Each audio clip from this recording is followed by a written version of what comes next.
Hello সবাইকে, আমি পরিণীতা আর আজকের এই নতুন ভিডিওটাতে তোমাদের সবাইকে স্বাগত জানাই। আজ আমি তোমাদের দেখাবো একটা ফেলে দেওয়া জিনিসকে না ফেলে দিয়ে সেটাকে সাজিয়ে তোলার পর নতুন করে জিনিসটা কিভাবে ব্যবহার করা যায়। তো বহুদিন আগে, বলতে পারো প্রায় একটা বছর আগে, এই সানলাইটের ডিব্বাটা কেউ ইউজ করার পর শেষ হয়ে যাওয়াতে বাইরে ফেলে দিয়েছিল। আর তারপর এটা আমার চোখে পড়ে। তখন কিন্তু আমি জানতামও না যে এর পেপারটা খুলে দিলে এটা এত সুন্দর সাদা রং হয়ে বেরোবে। ক্যাপটা দেখে ভেবেছিলাম হয়তো হলুদ রঙের হতে পারে, যদিও শিওর ছিলাম না। আর সেই মুহূর্তে বোতলটার সাইজটা দেখে মনে হয়েছিল এটাকে ফ্লাওয়ার ভাস হিসেবে কিন্তু ব্যবহার করা যেতেই পারে, যদি আমি রং টং করে ভালো করে সাজিয়ে দিতে পারি তবে। আর তারপর এটাকে আমার বাড়িতে নিয়ে আসার পর বাড়িতে যে কি যুদ্ধ সেটা আর তোমাদের কি বলি। দিদি ঘর গোছাতে এলেই এটাকে ফেলে দিত আর বলতো কি এমন করবি এটা দিয়ে, ফেল, এরকম আরও অনেক পাবি, এটা ফেলে দে। কিন্তু আমার মন তো চাইতো না এটা ফেলে দিতে। আমি যে অনেক কষ্টে এটার খোঁজ পেয়েছি, তাই বহু কষ্টে আগলে আগলে এটাকে রেখেছি। স্বাভাবিকভাবেই এটা সবার কাছে একটা আবর্জনা, যেটা তারা মনে করে এটা ফুরিয়ে যাওয়ার পর এর আর কোনো অস্তিত্ব নেই। তবে আমার কাছে তো তা নয়।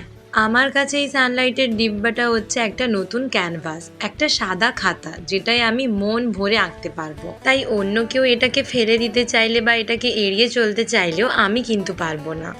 এরম একটা জিনিস আমার নিজের কাছে জমিয়ে রাখতে আর তাদেরকে নিয়ে নতুন নতুন ভাবনায় ডুবে যেতে আমার বেশ ভালো লাগে। মনে হয় প্রত্যেক কটা জিনিস দিয়েই নতুন নতুন কিছু বানানো সম্ভব হবে, শুধু একটু সময়ের অপেক্ষা। সেটাই আর কেউ দিতে চায় না, খালি ফেলে দেবে। তো যেমনটা বলছিলাম, আজ এতদিন পর এটাকে নিয়ে বসেছি। কি করব সেটা আগে থেকে মোটেও ভেবে রাখিনি। আর প্রথম থেকেই এটাকে সাদা রং হিসেবে দেখতে আমার ভীষণ ভালো লাগছিল। আলাদা করে তাই এটাতে আর কোনো হোয়াইট কালার দিয়ে বেস কালার করতেই হয়নি। তো বেশ কিছুদিন ধরেই আমি এরম ডিজিটাল আর্টগুলো দেখছিলাম, আর করারও তো ইচ্ছেই ছিল। তাই এরকম অনেক কটা ছবি দেখে দেখে নিজের মতো করে এই ছবিটা এঁকেছি।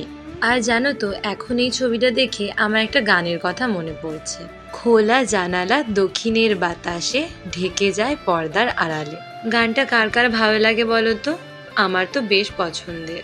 যদিও আমার এই ছবিটাতে পর্দা নেই, তবে একটা পর্দা করে দিলে যেন মনে হচ্ছে লিরিক্সটার সঙ্গে একদম মিলে যেত। আর এই আঁকাটাতে এই জানালাটা না আমার বড্ড ভালো লেগেছে। আগেকার দিনের বাড়িগুলোর মধ্যে এরম জানালাগুলো দেখতে পাওয়া যেত, তবে এখন আর এগুলো দেখতে পাওয়া যায় না। তো দেখো, তোমাদের সঙ্গে গল্প করতে করতে আমার আঁকাআঁকি কিন্তু প্রায় কমপ্লিট। আর এতক্ষণ পর্যন্ত এটার ওপর আমি যা যা রং করেছি সবই কিন্তু অ্যাক্রিলিক বা ফেব্রিক কালার। তোমরাও চাইলেই কিন্তু ফেব্রিক কালার দিয়ে এরম কিছু করতেই পারো। সব শেষে মেয়েটার চুলগুলো এঁকে নিয়ে তাকে একটা লাল রঙের টিপ পরিয়ে তার মাথার ওপর একটা সাদা রঙের ফুল গুঁজে দেব, যাতে একদম বাঙালি কন্যা বলে মনে হয়।